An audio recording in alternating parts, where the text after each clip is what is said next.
Right, apologies for that, guys. We did have a few technical issues, but we're gonna. I think we're just gonna have to start again. To be honest, if you're joining and watching this later, because it's gonna be halfway through. There's no point. But actually, no, we'll talk about the predicted lineup. I'll do it as two separate videos. It's just easier. But we were talking about how Højbjerg is. We were told by Ralph Højbjerg's going to be assessed, as is Boufal, and Liam said that he'd actually like Romeu in the midfield, and Josh is going to be joining as well. Liam, what about Romeu do you think would be the better? Why would he be the better shout than Smallbone? Probably one bit of, even though you want to play Smallbone, Romeu has got the experience and his physical presence against players like Decore and Capoue would suit us more than Smallbone. But if Højbjerg is fit, then even though he kind of wants to leave, but you've got to play the best players in the end of the day. And if he's fit, he's got to play. But if he isn't, then I'd start Romeu. Yeah, no, I think that's a fair shout. And then Josh, we know that Stevens isn't going to be playing. I think it's a difficult choice because they're two not great options. But would you rather have Vestergaard or Danzo come in, or would you even have a back five? I think Ralph will stick with the back four. I don't know, it's a tough one. Vestergaard's obviously played a few more games than Danzo has this year. Danzo's mainly played at left back, I seem to remember. He played centre back against Fulham, and it was actually all right. But yeah, I mean, they're both such liabilities at the back. I really don't know. I think Vestergaard's better with the ball, so I think I would go with Vestergaard, and he's a bit more physical than Danzo, so he might win some headers against Deeney and that. But yeah. I don't think I saw Dancer in the squad at all on Thursday. No, he wasn't. No, I don't think he was. I don't know. They would have said if he's left, wouldn't they? Because they actually haven't said whether he's a centre's loan. Have they? I think he's still here. I'm pretty sure he is. I don't know. I've seen him in training. I haven't seen. Yeah. I haven't seen. Anyway, I know this is going to be two separate videos now, but let's move on to the opposition preview. I did say that we're going to get Shane from WD18 on. He is here. We've added him to the stream. Shane, mate, how you doing, mate? Can you hear us? Can you see us? Hey, guys, all right? Yeah, you? Yes, right. I can. Hello. How about it? Yeah, I'm good, awesome, mate. I'm good. Right, so of course, big game tomorrow. Probably bigger for you guys. Do you think that's fair to say? Yeah, look, I think it's been a tough start to restart. I guess the point against Leicester was actually, I thought, good. In hindsight, however, losing to Burnley on Thursday night was really poor. We showed no creativity, lack of imagination, really, and it was worrying for our fans. I mean, we're still in a relegation battle. We're still fighting for our lives down there at the bottom, and we're only a point above the relegation zone at the moment. So we need to kind of kickstart things again at Vicarage Road on Sunday. And you know what, fans were pretty confident. I think going into Sunday. I think before the game on Thursday, but now it's become a huge game for us. It's become a must-win. That kind of worries us slightly because whenever we've had must-win games and crucial games this season, we just haven't put in a performance. But I don't know. It's kind of down to how, I guess, we start matches and all that. We've been starting games pretty slowly at the moment. We gave Burnley far too much time, far too much respect. And on another day, they could well have gone into an early lead and put us to the sword. But there are some crucial danger men as well for us, of course. Ismail Assar being the biggest one. Very unfortunate to not have Gerard Deulofeu out on the left-hand side. He's still injured. But Nigel Pearson has actually hinted at a few changes to the starting 11. Yeah. Potentially Troy Deeney maybe being dropped, maybe a few changes around there, maybe. But ultimately, whoever gets selected needs to go out and do a job, really. Yeah, well, obviously, if you cast your mind back to the end of November, you and I got the train together to the game, and then obviously I had to console you after full time. Jesus. Yeah. Obviously, it's got that was a really. I'll tell you what, actually, that was a really, really interesting day from my perspective, because that was the day where we had Flores in charge. It ended up being his last game actually in charge for us.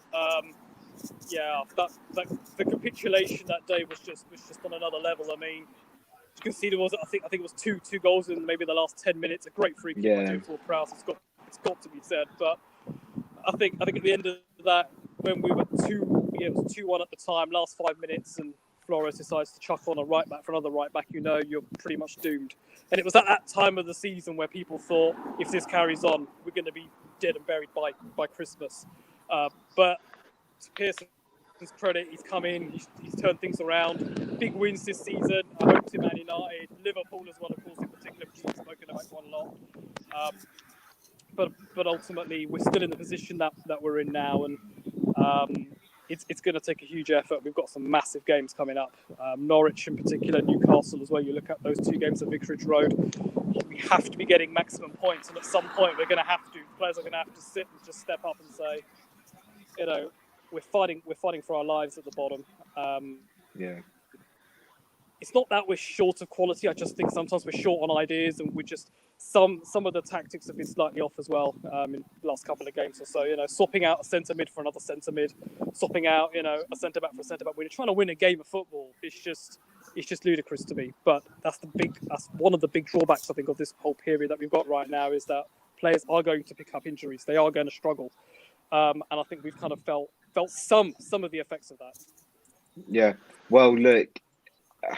You seem very serious about it, and why wouldn't you be? It's a very important game. But who would you say are the key players? Of course, we could go and say like Deeney, possibly Sarr. Would you agree with that, or would you add someone else into the mix? I feel like there are probably maybe 2 players in particular I think you'll need to watch out for. I think Ismaila Sarr is definitely one. Man, the guy on his day at times can be unplayable. We all saw what he could do against Liverpool. He put them under a lot of pressure. Their defence was under constant attack. Liverpool's defence was under constant attack, and he's definitely somebody to kind of look out for. The only problem sometimes I feel like with Sarr is that we maybe don't utilise him as much. We don't pass him the ball. We don't really get him involved. I hope that changes on Sunday. The second guy, as I think you guys have mentioned, is Troy Deeney. He's come under quite a lot of criticism this season. He's not really been as he's not the most mobile of players I think as he once was, and sometimes we tend to hoof the ball up to him in an attempt for him to kind of do something and constantly lead the side in attack.